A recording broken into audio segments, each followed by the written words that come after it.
Good afternoon, everyone, and welcome to the Betting on Sports Racing Live. This session is going to look at time to innovate. My name is Paul McNea. I am Business Development Director of OddsBod's data visualization and analytics platform. And I'm very pleased to be joined today by David, Simon, and William. Guys, can you just give a quick introduction to yourself and your company, please? If we can start with, if we can start with, if we can do David, Simon, and William, please. Good stuff. David Silva, CEO of EasyOdds, a 20-year-old sports betting affiliate site, a fixture of the British sports betting industry, and our role is to bring new betting customers to sportsbook operators, to engage them, excited about the sports, and give them tips and ideas, and offer them the best deals and best prices where they can get the most from their betting. Great, thanks, David. And Simon? Good afternoon, everybody. I am the SVP International for XBNet, which is part of the Stronach Group. The Stronach Group own a number of racecourses in the US, including Santa Anita in California and Gulfstream in Florida, and a number of other businesses, including one of the largest tote companies in the world, Amtote. And we are all about bringing horse racing as a betting product to gaming and betting operators throughout the world. And I'm Will Woodhams, and I pay lots of money to XBNet, just so you know. And I'm CEO of Fitzdares. We've been a premium UK bookmaker for 15 years, but through acquisition, we think we're the world's oldest bookmakers. Core of our business is racing, and we put on board an app last year. But we're very much about customer experience and the premium nature of racing and bookmaking. Great, thank you, guys. So this session today is really around time to innovate and looking forward at what we can do about pushing the popularity and engagement for horse racing, which I'll go into. But I don't think we can look forward without looking slightly retrospectively at the experience of 2020, which has been quite an experience and a change of pace for everyone. So what I'd like to do now is just talk about what was your experience like during the first COVID shutdown? So running through spring 2020 from April onwards. The three of you got very different experience of that period. So if I can start with William, then we'll go David and Simon, please.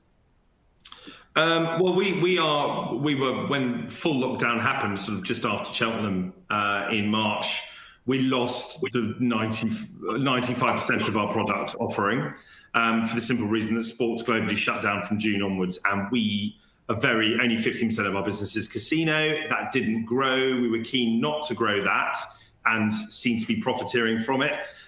We worked really hard to try and get people engaged with US and Hong Kong racing particularly, which we enjoyed doing, but really we used it as a planning period to see what value we can add to clients and what value we can add to the service. So it was tough, very tough, but when French racing landed, we saw an incredible uptick from our international markets, and when UK racing started, because our predominantly UK and Irish racing business, we saw from June onwards record numbers. So we had there's no point denying it. On UK racing, we've had consistently record numbers in June, July, and August.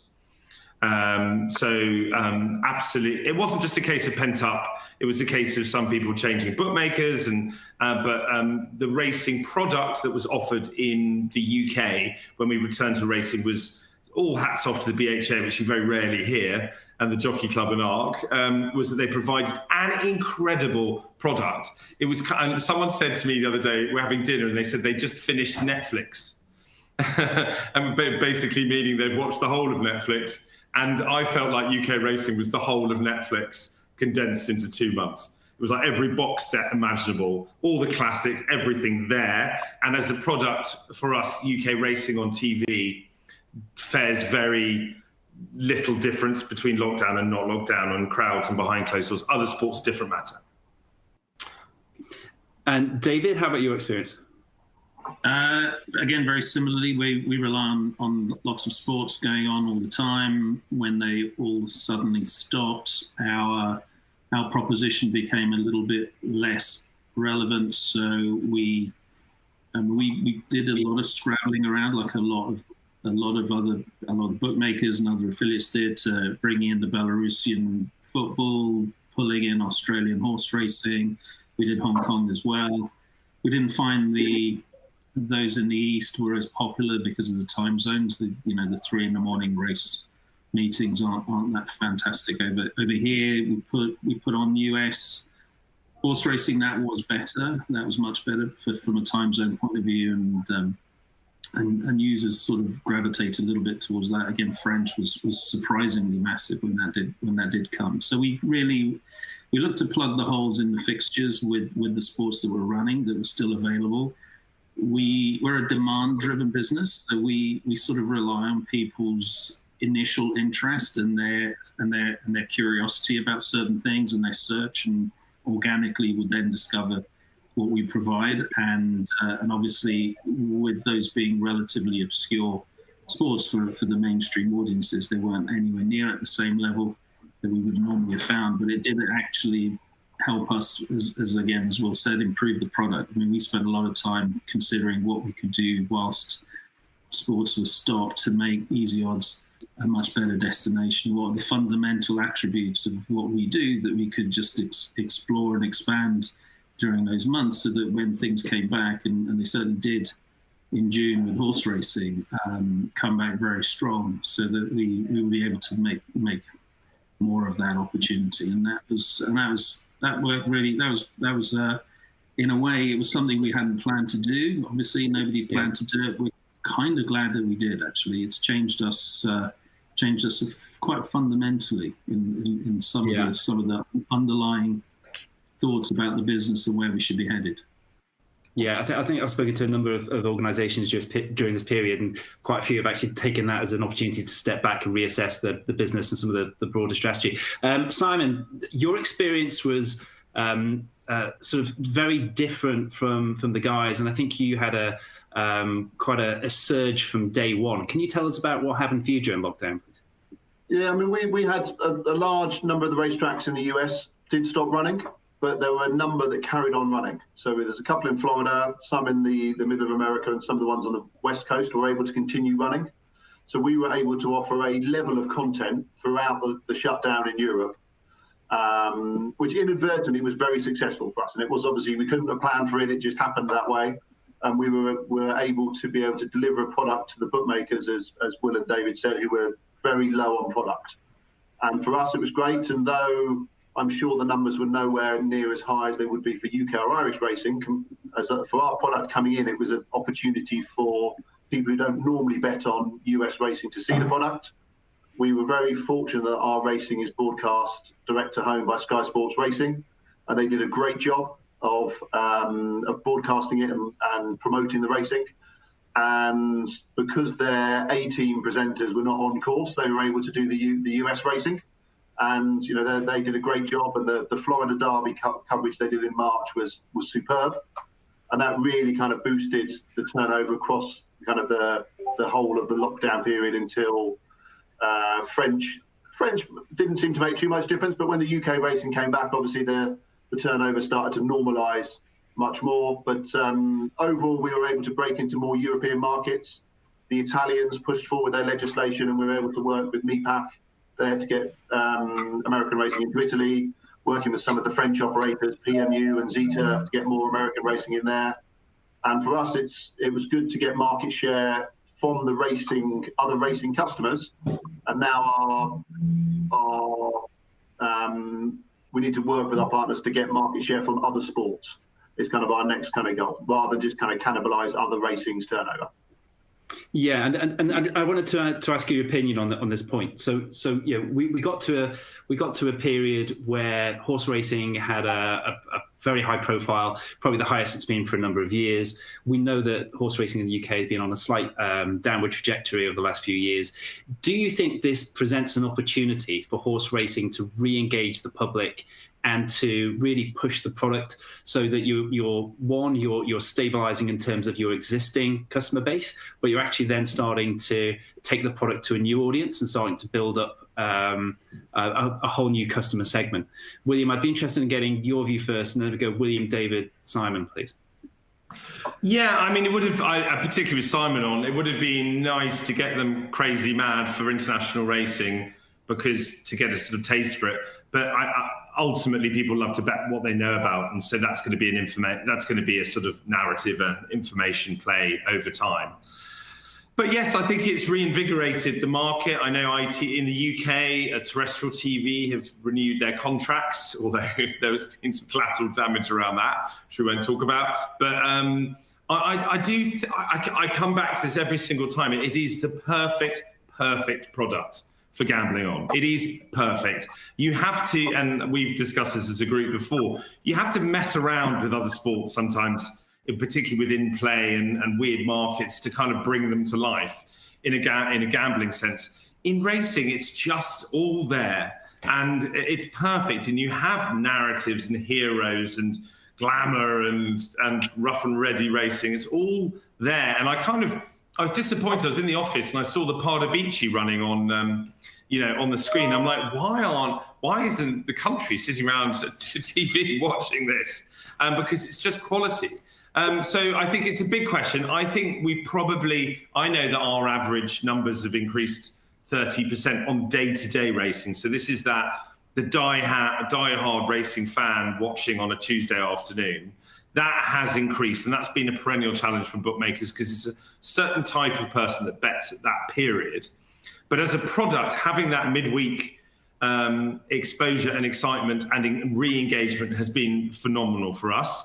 And I suppose, dare I say it, we're still in a bit, particularly in Europe, we're still in a bit of a lockdown mentality, which means there's probably more eyeballs on sport in homes, albeit less people physically at the races. But as I said, the product works really, really, really well on TV.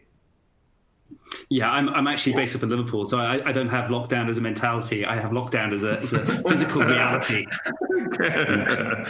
And you'll be watching racing as soon as we come off this call. I'm going to be straight on the racing, that's right. I want to come back to a couple of points you made, but David, what's your view on sort of expanding into new markets? Do you see this as a chance to land grab against other sports, and what can you do to break in and engage those customers? I think, as I sort of said a little bit earlier, we're sport agnostic. We at EasyOdds, we're here to serve the punter, whatever sport they're interested in. So we're really open to sports taking the initiative and bringing innovation to what they provide, and the appeal that they have, especially for the younger audiences. And I think horse racing definitely has the potential to be much bigger than it currently is. More free-to-air terrestrial access is going to help that significantly. I don't think there are enough narratives. I don't think there's enough creativity. I don't think there's probably enough done, to make it more inclusive, black, ethnic minorities, or to bring a sort of contemporary edge to horse racing, which, maybe the way that some of those American sports do by making them more holistic entertainment products. I think horse racing still needs to go quite some way to evolve to challenge the other sporting groups. So we're all equally trying to grab the same share of eyeballs and wallets, etc. So, we're really open to working with all the sports. We're really open to working with the bookmakers, the data providers, anything that makes this more engaging for our users and gets them excited and energized and want to get involved. And actually betting is, and we believe betting is almost the highest form of engagement with the sport. It's all well and good sitting back and watching it on your sofa, but if you've actually stuck a few quid behind the outcome, you're really paying attention. And I think, gambling responsibly and doing everything the way that we do, it's a fantastic addition to the experience. So we really, we consider ourselves a conduit, really, to that engagement and heightening that experience. So if horse racing wants to do more to attract that audience, we'd love to work with them to come up with ways to do it. Data's a big thing, information, overlays. We do a lot with alerts. Our biggest horse racing feature is the horse alerts, where your favorite horses, whenever they're running, you get a notification from us so that you can get involved, maybe drop some bets behind that horse race, maybe see what else is going on. So for us, data, but really it has to kind of come from the industry. Yeah, and Simon, again, kind of same question to you, but obviously you were taking a slightly different approach to this. So, do you feel that this is an opportunity not just for racing in general, but for US racing, US fixed odds rating, to really engage a new audience? Absolutely, both in the US and outside the US. I think we've had a great opportunity. So many US sports and the major leagues closed down that we were able. The first big sports event that came back after lockdown was the Belmont Stakes at Belmont Park in New York. Was the first. It was on NBC. The NBC coverage it's always on NBC, but this year the coverage was absolutely exceptional. And that kind of promotion of bringing that sport to a new audience has been very successful in the US. Working with Fox Sports and various other channels as well, having racing on those channels in the US was really an opportunity to engage people who don't look at racing, and some who don't even consider racing as a sport. It's just it's a gambling product to some people. They don't understand the sport because it isn't necessarily explained that well. So I think certainly from a US point of view, there is a really good opportunity. But when we are coming into international markets, we're kind of fishing in the pond that is already there for the local racing. So it's difficult for US racing to expand to non-racing punters. If you can't get people to bet on Cheltenham in the UK, it's going to be very difficult to get them to bet on Finger Lakes and Gulfstream. What we can do is we can expand the betting day by adding more time at the end of the day when UK racing is finished, that there is more product available for people, and when they do become engaged with it, that there's always something for them to bet on. I mean, the great thing about racing is, and something David mentioned there around how do you get a wider audience involved, that the US racing has a different demographic than the UK racing, that there are the jockeys are from more varied parts of the world. There are more ethnic minorities and people from BME in US racing. And racing is a worldwide sport. And I think David raises a good point there, that the racing has dropped the ball on that a little bit, because it does have opportunities to highlight issues that are important around that. I mean, you look at Holly Doyle at the weekend winning top races, but not just that. When Matt Chapman was interviewing the grooms, a lot of those were one of them was an ex-jockey from India who was kind of now a groom working in the UK. So there's all these stories around BAME groups working in racing, but that doesn't necessarily reflect in the fan base. So I think that's a really important issue, and that's something that in the US as well we need to improve on. And the faces on the screen. Sorry, yeah. Well, no, I was interrupting you, but I was just to David's point and Simon's point. I hate to say it, but it does feel like where US sport really works is there's some sort of benign dictator, and in the UK we used to have a benign dictator in this, overweight white men in a smoky room at the jockey club. But now we've got so many sort of organisations, and there's a horseman's. This is a UK issue, and I know we're talking about Europe, but it does feel like, to David's point, there's not a product that's sold as racing, really. And that's part of the charm. Is yes, you've got I was in Cartmel, as you guys know, on Cartmel on Monday, which is in its own the most incredible summer jumps racing product in the most beautiful place in the world, that invented sticky toffee pudding. You couldn't really ask much more. But these are all these small stories, and there doesn't appear to be a unified narrative. And I know there is across the classic season and that to a certain extent, but to attract a new audience, where's the polish? Where's the Super Bowl moment? And I think we need a little bit of that. Maybe this is too many voices in the industry. And I'm not asking for just one organisation, but there's a lot of conversation and echo chambering, and to create a focused product that everyone gets and loves and just changes location would be an interesting play for the industry as a whole. Yeah, and I want to get your view on this. Sorry, if you look at what the guys at Championship Horse Racing are looking to do next year, I mean, I think that is part of that is to try and address some of those issues. I think it's a very interesting new idea about how to kind of promote racing, and I'm really looking forward to seeing how that works, because I think that does. And dare I say, it has 20. I think 2020 has drawn people back into Test cricket, but we can all argue about that all day long, I'm sure. When you speak about a product, do you speak about it's like you say, having that kind of central event that you can hang your hat, like the Super Bowl, everything then becomes the road to the Super Bowl? And I know we spoke about this and how you see Cheltenham, the festival, being almost like the end game, and everything kind of leads up to Cheltenham.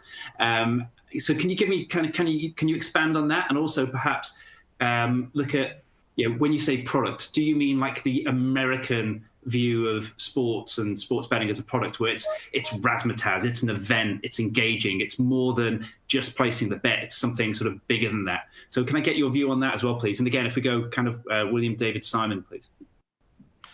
Yeah, I mean, I think we're a long way off having Huntington drinks holders and massive gloves. But yeah, I think the UK and Europe as a whole. UK had hung its hat off the Grand National for many years as a sort of global racing moment, and what we have seen, and that was basically it, and maybe the classic season, and then what you've seen is Cheltenham and Ascot become these monsters, and it's and not that I'm ever to complain about them, because as for us, Cheltenham's our biggest acquisition moment of the year, Ascot is our biggest turnover moment of the year. However, they do suck up a lot of the oxygen around these events, which sometimes, York is Ebor is the best racing week you could ever imagine going to, and is beautifully run, and it's got fantastic racing. But sometimes people just talk about Ascot, they don't talk about Ebor. And so we need to work to grow these sort of, as I said before, box sets as these packages of exciting moments that happen around the UK. And they're really pre-built for us. For 200 years, we've had a narrative through the season of the flat season. And unfortunately, the narrative in the jump season has been disrupted by this end game. And how many months are we from Cheltenham? 6, 7 months? And the road has begun. And maybe that is too much. And we need to work harder around Boxing Day as a moment, around Aintree as a festival, not just a national. And I know I'm getting into specifics here, but I don't know the answer, to be honest, because obviously as bookers, we just love lots of big moments. And I think actually football, compared to just the first division, football now has created these big moments that pin the narrative of the season. And, we were discussing it before we went live. There are 3 or 4. It's like the FA Cup is kind of an irrelevance now, because they're much bigger, glamorous. I hate to say that, but they're much bigger, more glamorous things on the horizon. And so I don't know where what racing can take from that, but we've just got so much more products. we just need the public to understand what these moments are. I'm being greedy. I want us all to win all the time, but I don't know what the answer is. But I do think Ascot and Cheltenham have taken away from other things, for their own big purpose. And David, what's the role of affiliates in this? Is it actually, when we look at the horse racing product, is the role of affiliates to help develop that narrative and look to provide additional content? I'm not talking about sports betting content. I'm talking about the secondary content that runs alongside to build that narrative and create the engagement. I think for us, it's what we try and do is give people a little bit more information to make them feel a little bit more knowledgeable, to help them feel a little bit more comfortable then placing a bet, and maybe helping them decide how to bet, where to bet, who to bet with. So any information or anything that we can get our hands on that helps us with that we can publish is phenomenal. We would look for that. We don't really get it for horse racing. We get a lot more of that for other sports, and football being the biggest other sport for us.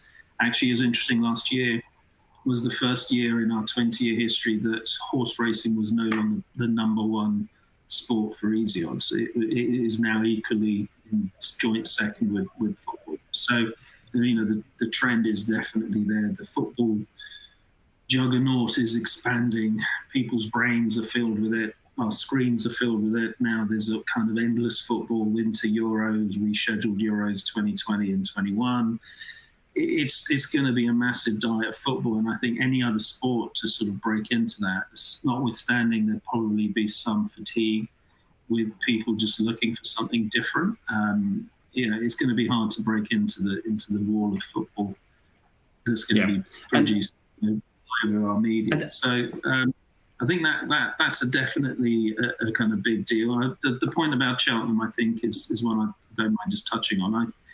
Cheltenham last year, or Cheltenham this year, 2020 Cheltenham, was unfortunately a little bit prone to some stigma because of the COVID, the build-up to the COVID mania, the whole kind of should it go on, should it be suspended, it went on. The public were given an unfortunately biased view of what it is, and it's probably got a terrible reputation as a result of the timing of it this year. Over the next 6 months, if Cheltenham needs to work pretty hard to become relevant and acceptable, almost take it as an opportunity to transform. I mean, even the virtual Grand National was phenomenal. I was astonished at how successful that was. How many people tuned in to watch a virtual horse race, not even a real, a CGI horse race live. I was in the car park of a supermarket and I watched it on my phone, and I would never do that. You're gonna start coming out as a closet esport fan if we keep on going. Yeah. If I can just too far, but there was something about it in the national psyche, and maybe it was a general kind of need to come together. The Grand National this year sort of did that, and I'm not quite sure. I'm a little bit. I don't quite know how, but they did. And if the industry as a whole can kind of come together and get that, almost tap into that mood once more, and make it much more holistic. The industry is much more than the race that happens. It's everything that goes on before and after it, and it is a rich tapestry, but it's not being woven terribly well in the media, I don't think. And when we talk about experience, I am naturally gravitating towards big US sports and big events that have this larger than life experience. Simon, the Stronach Group actually have the third biggest statue in America, the Pegasus and the Dragon in the world. The third biggest statue in the world at one of your courses. So Tell us about how you think your product can develop to sort of deliver something a little bit different for the European market. I think where US racing does quite well, and a point that Wiliam raised, is about how do you get the events? How do you get the big events? And to do that, you need the key actors to race against each other. You need the horses to race against each other. And that's the fun. Having a 10s on shot racing against, having a race against horses that are nowhere near good enough to beat it is not fun. You need competitive racing, and you need the top horses to race against each other as much as possible. And one of the things I think the US racing does really well is to get into the big races, such as the Kentucky Derby and so on. You have to run in races beforehand to get enough qualifying points to get in. And I think that's really important. It means that those horses that are contenders for the big races, they have to have been on the circuit beforehand. People have to get to know them. They've been able to see their races beforehand, and to the point of Cheltenham sucking everything in, it reduces the Group 1 or Grade 1 races leading up to Cheltenham by there being too many of them, which means horses have got too many options to avoid each other. Look at the hurdle races around the Fighting Fifth and Haydock and all those 2.5 mile hurdles all running at the same time, all at Grade 1. They're betting non-events, even though they're supposed to be Grade 1 events. You've got to make people say there's too much racing. I'm not sure I agree with that necessarily, but there is too much non-competitive racing. So you've got to make the racing as competitive as possible. And in a country like the UK, where racing is done effectively as handicapped, so much of the racing should be competitive, and it's not. So you need to. That's something you need to, and that's actually something that the US guys, I think, would be where we could grow to make our racing better, is to have more lower grade handicaps, because a lot of those kind of low grade claiming races we have are not that competitive. But where it does work really well is you have the horses racing against each other more often, and they will be racing against each other all the way up to the Breeders' Cup, and then you decide who's the champion racehorse, and that creates the event. And if you've got the events and you've got the stories, you can get the stories in the New York Times and in the LA newspapers and all these kind of other media outlets and get people talking about it on social media and so on. And you can do that throughout the year. So it's not just focused on 2 events. Then you can start to get people who are not necessarily interested in racing interested. Yeah. But it's, and what you see, to back up Simon, what you see if you go to Hong Kong, there's some big races out there, but it's every Wednesday is the big race. Yeah. You know, every Wednesday is the moment, and that as a, you know, with that handicapping, you know, every horse crosses the line at the same time. And if you go to Happy Valley, oh my God, the experience blows your mind. The food is good. It's walking distance from everything. The people are lovely. The racing goes on for 5 hours. You can dip in. That as a package, and no wonder they raise more money out of tax revenue than anywhere else on the planet. Yeah. Just need some fixed odds makers, though, don't you, Will? Yeah. And so when we look at sort of innovation and developing, we've mentioned the product. Let's talk about technology.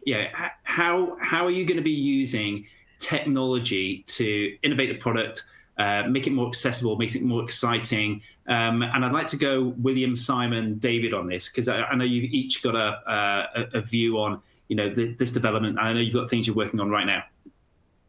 I can conveniently answer a question from Andrew Morgan, who's put a question in, and if that's all right, Paul, seamlessly. And he was asking about in-play for racing. I'm obsessed with this. And as Simon knows, we know the guys at TPD who do all the ARC racing and some of the US data providers. So they will have God knows what it is, a satellite receiver on the saddle of not the saddle, but the cloth of a horse. So every foot the horse is running, or for our European friends, meter or centimeter, they're tracking that movement. So they know all the sectionals, all the times and everything else. They have built a in-play racing model, which means they're an algorithm rather than using market prices. They're using an algorithm to work out the likelihood of that horse winning and the price of that horse winning. So in simplest terms, the way I like to answer it is that you can bet on a horse before the race at a price that hopefully you're happy with. As it goes off, it's not doing very well at the start or it falls out stalls. You can cash out at, say, 70% of your stake, and you can take that cash out money and put it on a horse that's perhaps in 3rd or 4th place that you think looks like it. Because everyone who watches a race 2 furlongs in thinks they know which horse is going to win. Only very few of us actually get that right.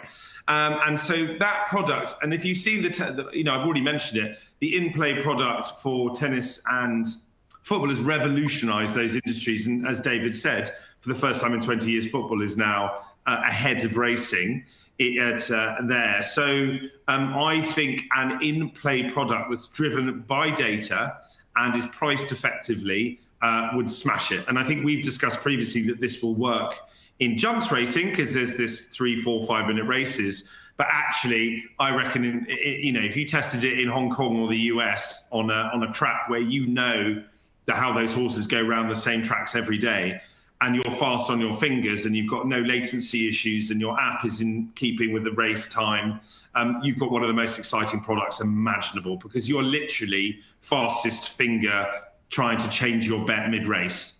And as a consumer, you're going to lose money over the long time doing that, but you're going to have a hell of a lot of fun losing money. I mean, you might win, but I think that would stack the odds in the bookmaker's favour, but it would create an incredibly more entertaining product. Yeah, absolutely. And I totally agree. And Simon, I know you've been looking at a similar in-play racing technology. Can you tell us a little about your view on it, please? Yeah, I mean, I think it is. I mean, I think if you've got the GPS chips on the horses, it's not just about in-play. It's about what you can use that data to analyse the race pre-race. So if you've got all this data stacked up from years of tracking the horses around the track, you can give people a better product before the race. So virtual simulations of the race, really kind of in-depth data for people to get their teeth into if they want to, or just use that data to get people to assess the race for you. So that's great. And then the in-running racing as well, the betting. So if you can, your preview needs to be if they go off on a first furlong over under 12 seconds or over 14 seconds, this is your bet. So you need to be able to use the technology first to make the technology that you can use during the race work. So I think that, Will's obviously gone into quite a bit of depth around that. So I think that's a good opportunity. Right. But I also think it's around how we use media and media technology to really push racing.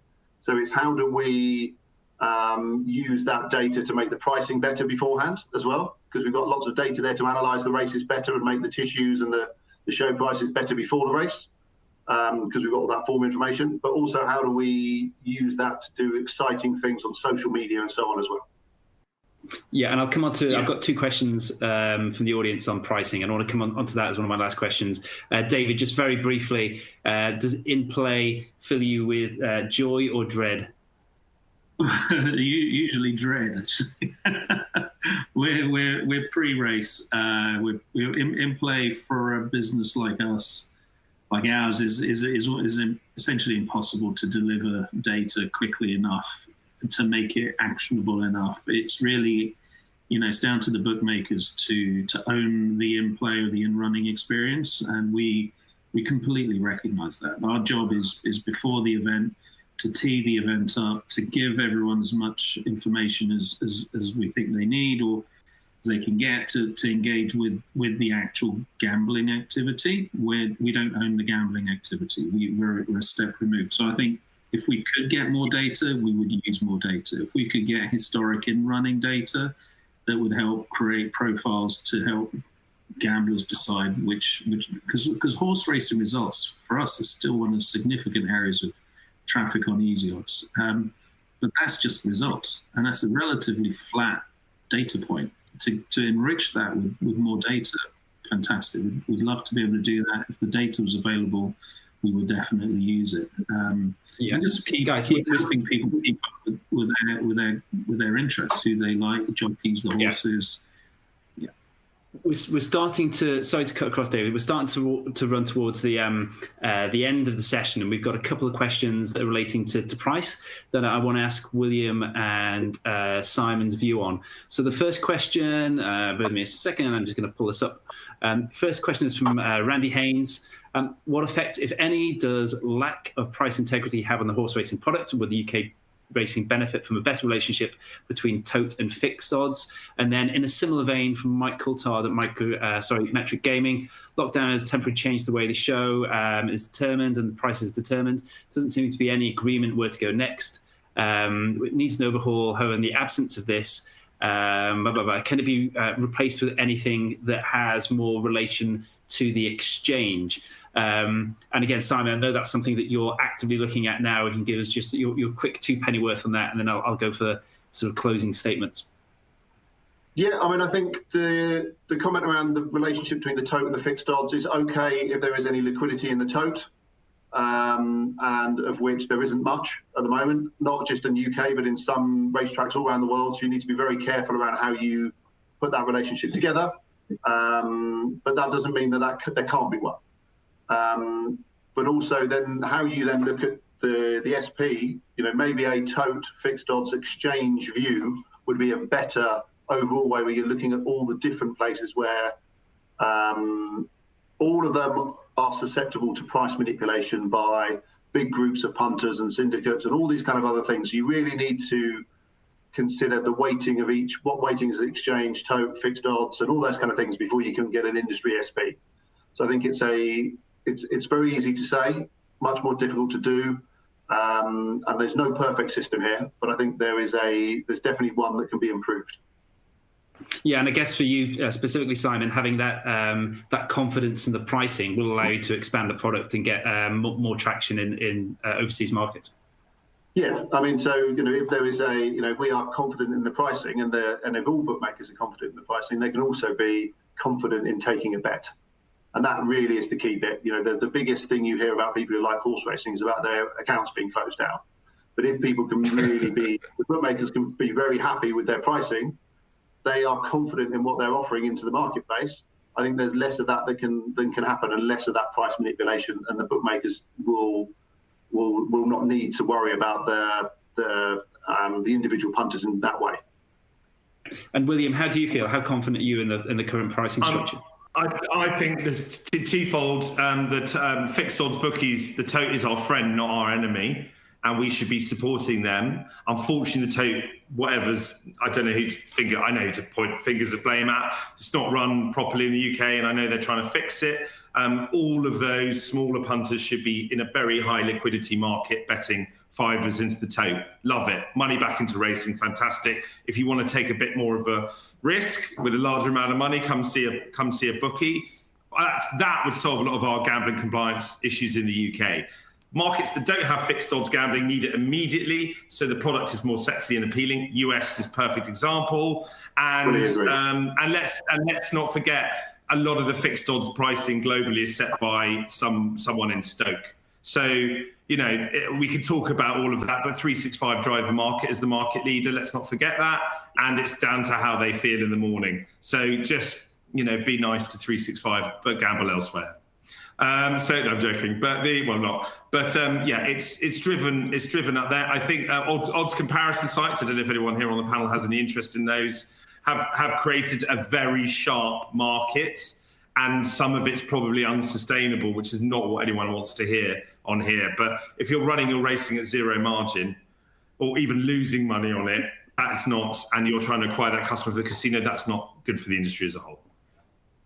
And guys, we're just going to start finishing off now. So what I'd like to do is, if you could give me your one prediction for the next 12 months, for 2020 moving into 2021. David, what do you think will happen in the next 12 months? With regards to horse racing, right? Yep. Not just generally. Are we going to see punters back at courses? I want to see more jockey cams, more data overlays, G-forces, horses' heart rates. I think that'll be very exciting. I can feel the race when I'm watching it. William? Oh, I had an idea, but that one's way better. So I'm all over it. I think absolutely right. And actually, the other thing we talk about US sport, even though it's a much smaller gambling market, is their data in all of their sports, and their access to data and who owns it is used much more effectively. So I don't think data is boring. I think data for punters, when creatively laid over sport, is very exciting. Yeah, totally agree. And Simon? I'm going to be slightly downbeat, actually. I think the next 12 months is going to be extremely hard for horse racing. I think there will be horses going out of training, less owners. The prize money in the UK, I think, is going to be problematic, and I think that will be replicated across other jurisdictions as well eventually. Some of them may be doing well at the moment. Australia being one is very successful, but I think the horse racing industry, from an industry and runner's point of view, is going to have a tough 12 months. And ladies and gentlemen, unfortunately, that's all we've got time for as a sort of very brief wrap up. We looked at, we spoke about the horse racing product, how it's changed, how this could be an opportunity for horse racing to engage new audiences, both in the UK and overseas. We looked at innovation, especially around in-play racing. And then finally, we're looking at predictions for the future. And we've heard of Jockey Cam, and I love that idea. I really want to see Jockey Cam happen in the next 12 months. I'd just like to really thank my participants on the panel today. I hope you at home have enjoyed the session, and I wish you all the best for the rest of 2020. Thank you.